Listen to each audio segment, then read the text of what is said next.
Kebangkitan dalam keheningan. 1000 tahun berlalu sejak Desta mengembuskan napas terakhirnya. Peti mati kayu tua yang mengurungnya terkubur di bawah lapisan tanah keras, di sudut sunyi sebuah pemakaman yang hampir terlupakan. Hingga pada suatu hari, keheningan abadi yang membelenggunya pecah. Mata yang telah lama tertutup itu perlahan terbuka, namun tubuhnya tetap terdiam tak berdaya. Desta menyadari dirinya tidak lagi sekadar mayat. Ia mampu melihat apa yang terjadi di sekeliling makamnya. Orang-orang berlalu lalang di atas kuburnya, seringkali tanpa peduli. Ada yang meludah, menginjak, bahkan buang air kecil di atas nisannya. Meski perih di hati, Desta tak mampu berbuat apa-apa. Ia hanya menjadi saksi bisu kehidupan dunia yang terus berjalan, sementara dirinya terkunci dalam kehampaan.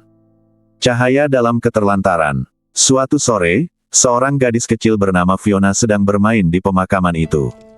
Saat berlari-lari, kakinya tersandung sebuah batu nisan yang tertutup lumut tebal. Ia terjatuh, namun alih-alih menangis, Fiona mendekati batu itu dengan penasaran.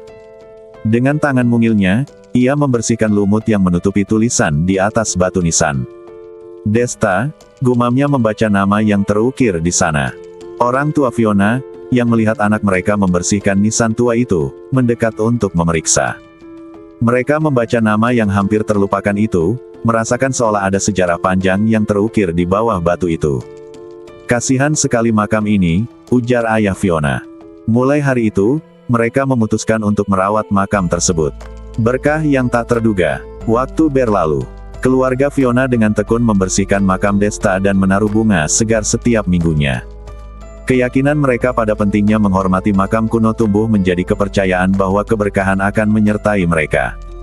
Benar saja, perlahan kehidupan keluarga Fiona menjadi lebih baik. Usaha mereka maju pesat, dan keharmonisan tumbuh dalam keluarga. Kabar tentang makam yang dirawat oleh keluarga Fiona menyebar ke desa-desa sekitar. Orang-orang mulai mengunjungi makam Desta, membawa doa dan harapan. Makam yang dulu terbengkalai kini menjadi pusat perhatian, hingga akhirnya berubah menjadi sebuah kuil besar yang dihormati banyak orang. Misteri makam yang hidup. Seiring waktu, kuil yang menaungi makam Desta semakin megah. Orang-orang datang bukan hanya untuk berdoa, tetapi juga untuk meminta keberkahan. Cerita tentang makam tua itu berubah menjadi legenda. Namun, sesuatu yang aneh mulai terjadi. Beberapa pengunjung mengaku mendengar bisikan samar, melihat bayangan yang bergerak dalam kegelapan, bahkan merasa ada yang mengawasi mereka saat berdoa. Fiona, yang kini telah dewasa, semakin merasakan keanehan di sekeliling makam. Beberapa kali ia bermimpi bertemu seorang pria tua berpakaian lusuh yang memperingatkannya, jangan percaya pada keberkahan yang datang dari makam ini. Namun, ia tetap mengabaikannya. Suatu malam, Fiona mendengar suara lirih yang memanggil namanya dari dalam makam Desta. Dengan penuh rasa penasaran dan sedikit ketakutan, ia mendekat. Tangannya gemetar saat ia menyentuh batu nisan itu, merasakan dinginnya yang aneh. Sebuah suara berbisik, lebih jelas dari sebelumnya, kau akan segera tahu kebenarannya. Penghakiman yang terlupakan. Saat usia Fiona semakin menua, ia memberi pesan kepada anak-anaknya agar kelak ia dimakamkan bersama makam Desta. Makam ini telah membawa keberkahan bagi kita semua, ujarnya. Dan ketika ajal menjemputnya, ia dikuburkan tepat di samping Desta. Namun, sesuatu yang tak terduga terjadi.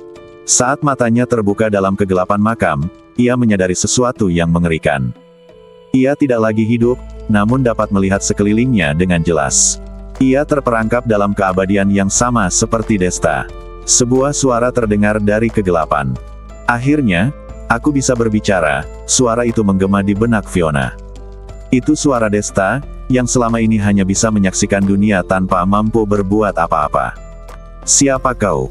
Tanya Fiona, gemetar. Aku Desta, orang yang kau yakini membawa keberkahan.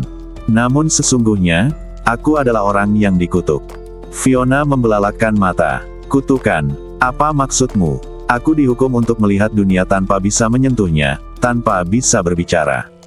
Dan sekarang, kau pun menerima nasib yang sama. Fiona mulai menangis, menyadari kesalahannya. Ia telah menghabiskan hidupnya percaya bahwa makam itu membawa keberuntungan, padahal sesungguhnya, itu adalah tempat kutukan. Desta tersenyum pahit. Aku telah menebus dosaku. Kini aku bisa pergi ke surga. Semoga kau tabah menghadapi kesunyian ini. Saat Desta menghilang dalam cahaya, Fiona merasakan keputusasaan yang mendalam. Ia kini menjadi saksi bisu, terjebak dalam keabadian yang sama. Namun tidak ada yang tahu, karena di dunia luar, makam itu terus dihormati. Semakin banyak orang yang datang, tanpa menyadari bahwa di balik kemegahan kuil itu, ada jiwa yang menangis dalam kesunyian. Seiring waktu, nama Desta benar-benar dilupakan, namun kisah Fiona terus hidup. Kuil itu semakin besar, semakin banyak orang yang percaya bahwa itu adalah tempat penuh berkah.